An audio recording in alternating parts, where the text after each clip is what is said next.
Well, he's a board bunny, but it looks like me. Look at that. We have the same hat. It's so sick. If you're young and naive, just like my brother, and want to get into NFTs, you should check out Board Bunny. They have literally over 150,000 people in the Discord, so it's like a ginormous ass group chat.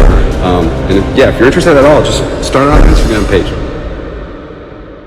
One thing that you should never do if you're looking into buying an NFT is to buy one that your favourite influencers are hyping up. And today we're going to explain why. If you haven't already heard of the term NFT being regurgitated by every single news outlet on the planet, I'm here to dumb it right down for you. NFT stands for non-fungible token. Non-fungible means that it's unique and can't be replaced with something else. Most NFTs are part of the Ethereum blockchain. Ethereum is a cryptocurrency like Bitcoin, but its blockchain also supports these NFTs. And if that still doesn't make sense, it's like buying and selling art, but in a digital form. People are making millions off NFTs every single day. It's very lucrative and it's also very dangerous. The hype around NFT launches is often built around people who are already well known in the space, teaming up with others and launching NFTs together. However, in more recent years, influencers have been hyping up projects to their massive followings, and most of these influencers just end up scaring their fans by doing what's called a rug pull. And it's easy enough to get away with because there's no set in stone laws surrounding NFTs. Not yet anyway. So what is a rug pull? A rug pull refers to a situation where a creator offers a collection of NFTs for sale with a promise of future benefits, but after the NFTs sell out, the creator abandons the project and vanishes with the proceeds, which is exactly what many influencers are doing. And most recently, David Dobrik is being called out for doing this. So in order to understand the magnitude of this scam that David Dobrik and many other influencers recently participated in,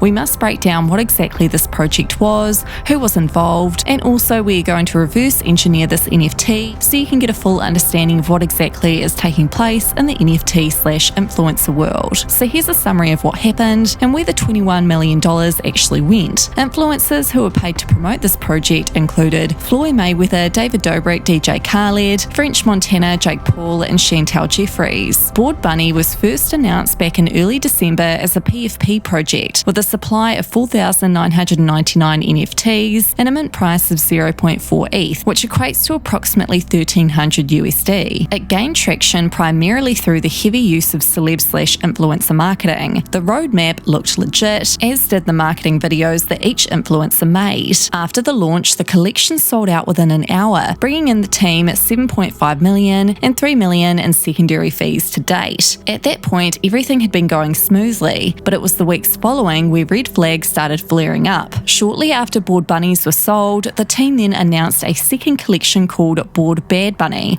which Jake Paul helped to promote. The team then ranked in $10 million in sales from this NFT collection. There was then a third collection announced, and at this point, people were questioning the longevity of the project. The team were communicating in their Discord with the holders and buyers of these NFTs, and then eventually they stopped responding to everyone for over a month. It was around this point that Faze Banks was offered 6 figures to promote this collection of NFTs, but he declined it and then later exposed David Dobrik. Overall, from the start there were many red flags, but people new to the NFT scene obviously didn't see these, nor did David Dobrik's fans. The team were randomly banning people from the Discord. There were multiple mints within a short period. The entire team who built these NFTs were all anonymous, except for the influencers promoting it, of course. There were way too many promises, and the majority of the influencers promoting didn't know anything about NFTs. So now we get to the saucy part. Faze Banks recently exposed David Dobrik for this NFT scam. He'd taken to his Instagram story and went off about the rug pull. Yeah, I just got finished recording Views, David Dobrik's podcast with him, Jason, and Natalie.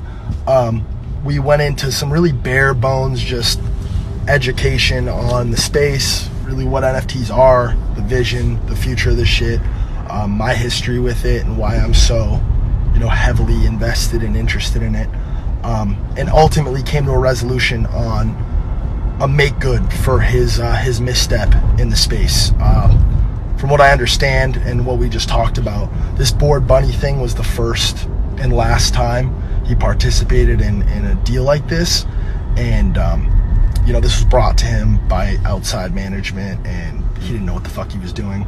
Not that that makes it right, but we came to a really good solution, and I think you guys are gonna like it. So I'll share that when it's up, and I'm gonna start building out this this solution, and we're gonna pump this money back into the ecosystem, baby. To kind of dumb it down, if that didn't make much sense, this shitty rug pull garbage, Fiverr project, Board Bunny, approached David. They approached me as well, as you saw a few slides ago, and offered him somewhere in the ballpark of $100,000 to promote, a one-of-one honorary Board Bunny that they had made for David. David looked at it through the lens of, NFTs are hot, cool, everybody's talking about them, this is art, this is a collectible, I see nothing wrong with shining light to this project and this art and these artists. And that's what he did. Obviously it left his followers holding a bag. These guys ran off with however much money they made on Board Bunnies in the secondary and on Mint, obviously sucking millions of dollars out of the ecosystem. David got paid, and people got fucked, which is just all bad for NFT.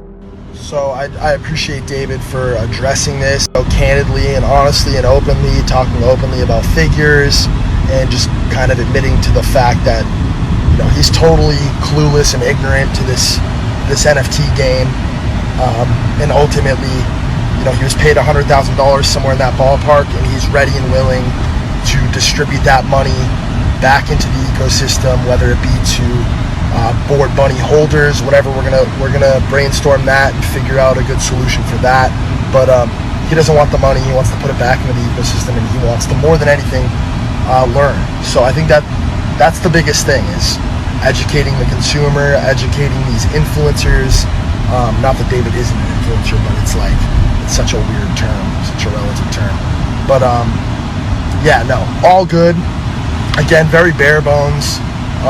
Should be an interesting walk. He's even going on David Dobrik's podcast to discuss this whole scandal. Unfortunately though, David can cut out parts of the podcast that make him look bad, because it's his podcast that Faze is featuring on. So yeah, it looks like David will most likely apologise on his podcast, and at some point he will discuss with his fans reimbursing all the people he scammed. What are your thoughts on all this drama? Let me know in the comments.